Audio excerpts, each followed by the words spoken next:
You're going to start with number 1, a little practice from yesterday showing that these are equivalent.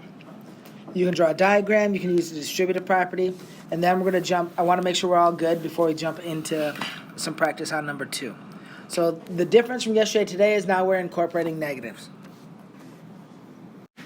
So let's check out this x minus 1 times x minus 1. Out of curiosity, who prefers to use the diagram? Well, what's interesting, who prefers to not use the diagram?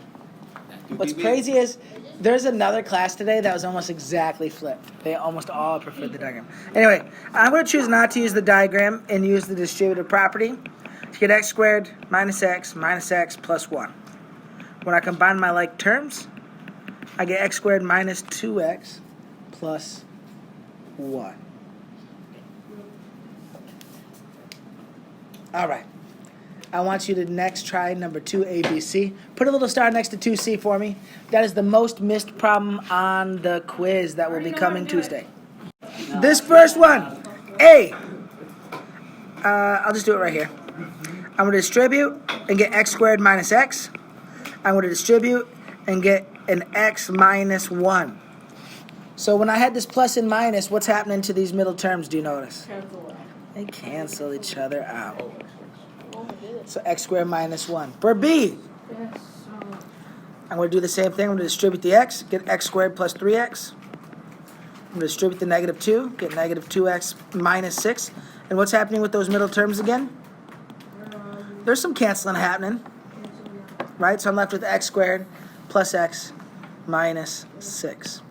This last one is the most missed problem in all of algebra, maybe. No, not in all of algebra. This one's wrong quite often in algebra as this.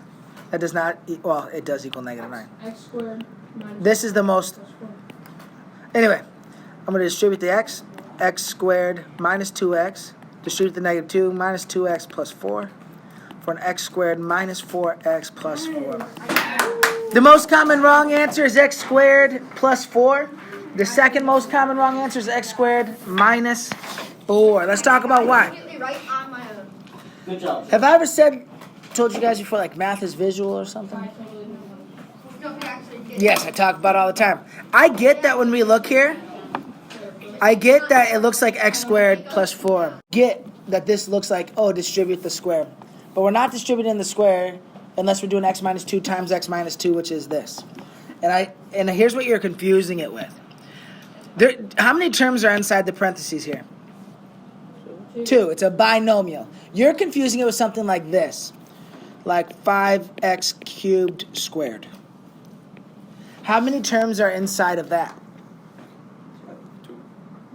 1 term. Terms are separated by addition or subtraction because addition or subtraction happen later in the order of operations.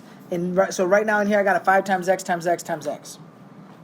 Right? And if it's just multiplication, I can do multiplication in any order, which is why I can kind of distribute this squared to 25x to the 6th. I can do that here, because how many terms is this? 1 term. How many terms is this? 2 terms. So that distribution, you need to distribute your first term to both terms, your second term to both terms. That it requires more. If you don't make this step right here, pretty unlikely that you'll get it right.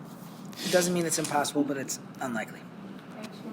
What you're going to work on next with your partner is identifying what makes something standard form versus not standard form. I want you to look for some patterns, some identifiers. What do you notice? So again, you're going to answer questions 1 and 2 down here about characteristics of these expressions. And then I'll tighten it up with some vocabulary stuff in a moment. Who'd like to tell me? Vinny, what'd you notice?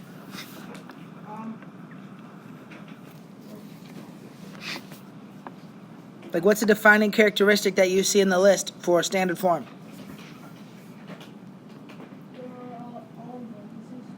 They're all not in parentheses, right? No, I thought you meant for not. So in standard form, parentheses, none. No, let's say it like this, no parentheses. Wow, that was some interesting process of communication. All right, Sean. It's the most simplest version of So simplified, right? We can't combine any more like terms or anything. Ivy.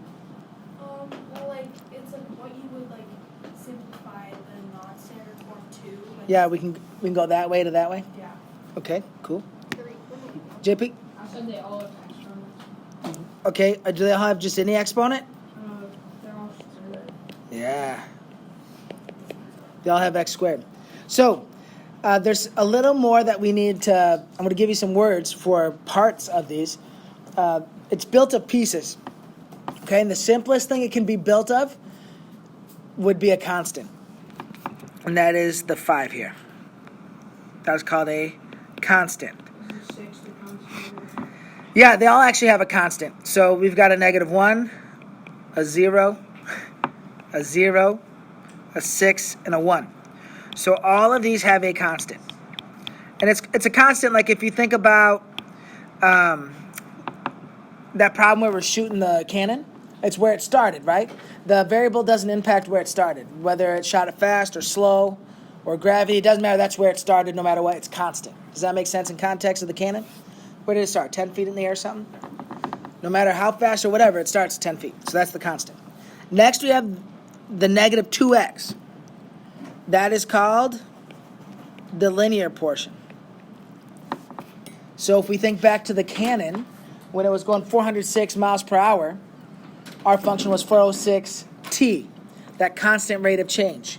All of these have a linear portion. It's right here. It's right here. It's right here. 0x. It's there, but it's not there because the linear portion is 0.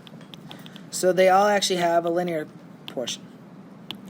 Okay? And then it also has a quadratic portion. I'm not going to say exponential because if it was like something cubed, then it's not quadratic anymore.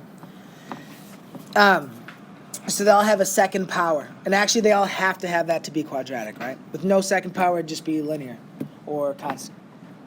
So we're going to look for these 3 things. Over here, they're still there, right? Because when we make our equivalent expressions, they'll be there. But these are different forms. We got, you don't know everything yet, but factored form, point vertex form. But the factored form will look like this.